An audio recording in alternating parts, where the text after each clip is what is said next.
Assalamualaikum warahmatullahi wabarakatuh. Bismillahirrahmanirrahim. Alhamdulillahi rabbil alamin. Allahumma sholli ala sayyidina Muhammadin wa ala alihi wa sahbihi ajma'in. Amma ba'du. Salam, Om Swastiastu, Namo Buddhaya, salam kebajikan rahayu, salam sejahtera untuk kita semuanya. Saudara-saudaraku sebangsa setanah air yang saya cintai, saya banggakan, turut berduka cita atas musibah gempa bumi, bencana alam di Sumatera Barat yang ternyata cukup dahsyat hingga menimbulkan sekitar 13.000 jiwa mengungsi, 1.000 lebih rumah rusak, dan sejumlah masjid hancur akibat gempa bumi 6,2 skala Richter. Gempa bumi ini terjadi satu hari setelah heboh-heboh, geger-geger Menteri Agama kita Gus Yakut dibully, dihinakan oleh banyak pihak, termasuk oleh sejumlah orang di Sumatera ya. Hampir di seluruh pulau Sumatera. Bahkan di Sumatera Barat, tempat ini gempa terjadi, ada ketua adat yang bernama Fauzi Bahar, yang dengan sangat sombongnya mengharamkan Gus Yakut menginjak tanah Minang. Kayak raja aja ya. Memang dia punya otoritas untuk mengharamkan orang masuk ke Minangkabau, ke Sumatera Barat, dan sebaliknya mengizinkan orang untuk keluar dan tidaknya. Apakah lembaga adat yang ia pimpin punya otoritas untuk itu? Ini negara kesatuan Republik Indonesia, Pak Fauzi Bahar.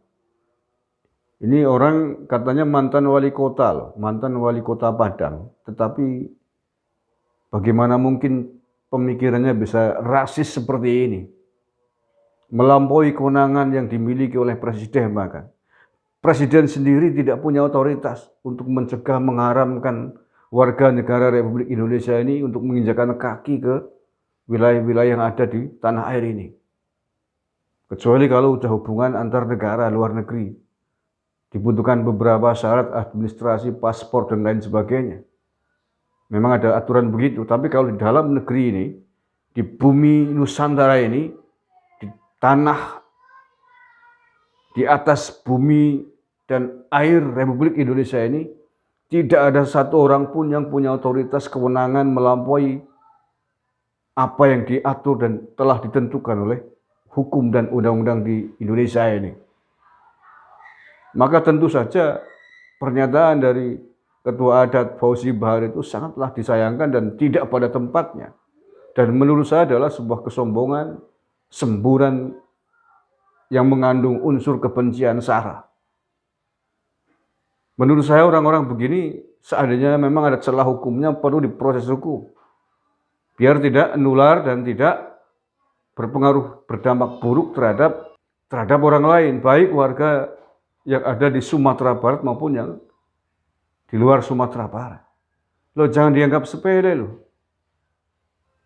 Statement-statement itu bisa memancing sentimen sara. Anda raja apa gimana?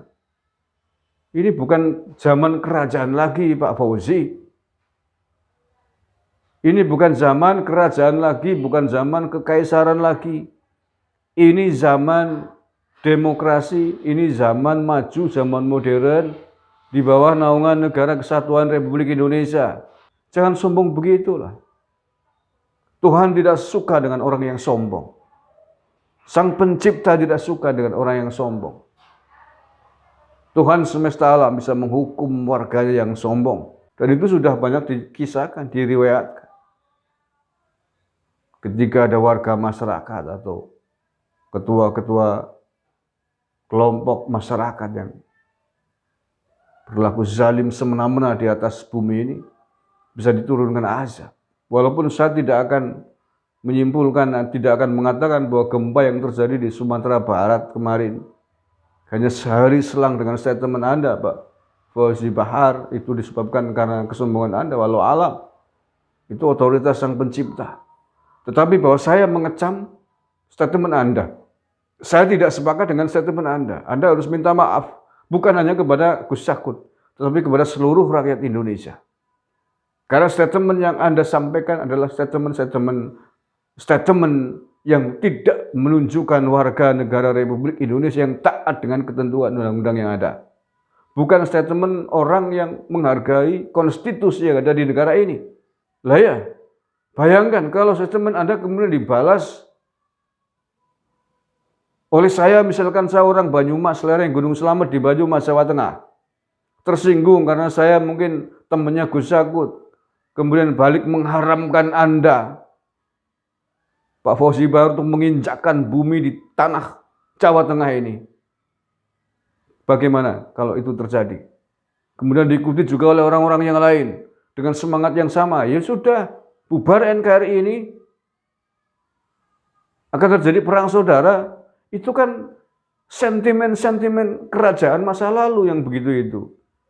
Nggak usah kembali ke masa lalu, Pak Fauzi. Anda sebagai mantan wali kota, masa tidak punya sen wawasan kebangsaan? Tidak punya sen bagaimana harus menghargai undang-undang yang dibuat di negara ini. Pak Jokowi aja sebagai presiden tidak pernah bersuara begitu. Seharamkan ini orang-orang kadrun-kadrun untuk menginjak Jakarta. Kan nggak pernah begitu. Seharamkan pimpinan-pimpinan ormas terlarang menginjakkan di istana. Kan nggak pernah. Walaupun dia punya otoritas itu. Anda hanya sebatas mantan wali kota. Berani-beraninya membuat statement yang sangat ortodok begitu. Tidak mutu, mohon maaf. Nggak boleh diterus-teruskan model-model begitu. Masya Allah, na'udzubillah min dzalik. Dan alhamdulillah, kendati pun dikecam oleh banyak warga di Sumatera Barat terkait dengan gempa bumi yang terjadi kemarin, hari Jumat itu ya. Saya mendengar informasi bahwa Gus Yakut memberikan sumbangan 2 miliar lebih untuk membangun masjid yang rusak di Sumatera Barat, khususnya di Kabupaten Pasaman, yang terdampak akibat gempa besar itu. Sahabat saya, ini beritanya, gempa Pasaman, Menak Yakut salurkan bantuan 2,3 miliar untuk masjid. Menteri Agama Yakut Walil Qomas menyalurkan bantuan senilai 2,3 miliar rupiah untuk masyarakat terdampak gempa Pasaman di Sumatera Barat. Dana bantuan tersebut diantaranya diperuntukkan bagi perbaikan masjid dan musola yang rusak akibat gempa berkekuatan magnitudo 6,2 skala Richter yang terjadi pada hari Jumat 25 Februari kemarin. Dari informasi dan berita yang dilansir Tempo ini, ada sejumlah masjid besar yang rusak parah akibat gempa tersebut. Di antaranya adalah Masjid Raya Kajai, Masjid Assalam, Masjid Syuhada, Masjid Taqwa, dan Masjid Istiqomah. Rehab masjid dan musola ini penting segera dilakukan agar bisa segera digunakan. Apalagi sebentar lagi umat Islam akan menyambut Ramadan. Ini menjadi perhatian Menteri Yakut. 10 orang meninggal dunia di Pasaman ini. Selain itu sebanyak 42 orang luka berat, 346 luka ringan, 4 orang masih dinyatakan hilang, dan 13.000 jiwa mengungsi. Oke, terima kasih. Mudah-mudahan segera diberikan kenormalan kembali warga masyarakat di Pasaman khususnya yang terdampak gempa. Sabar, itu bencana alam. Sekali lagi saya tidak akan mengkaitkan antara kesombongan Ketua Adat di Sumatera Barat, Pak Fauzi Bahar, dengan gempa itu. Tetapi bahwa tidak ada sesuatu pun yang terjadi, apalagi bencana gempa besar, daun jatuh pun diyakini sebagai kehendak Tuhan semesta alam atas apa yang ia titahkan. Terima kasih, kurang lebihnya mohon maaf. Wallahul muwaffiq ila aqwamit thoriq. Assalamualaikum warahmatullahi wabarakatuh. NKRI harga mati.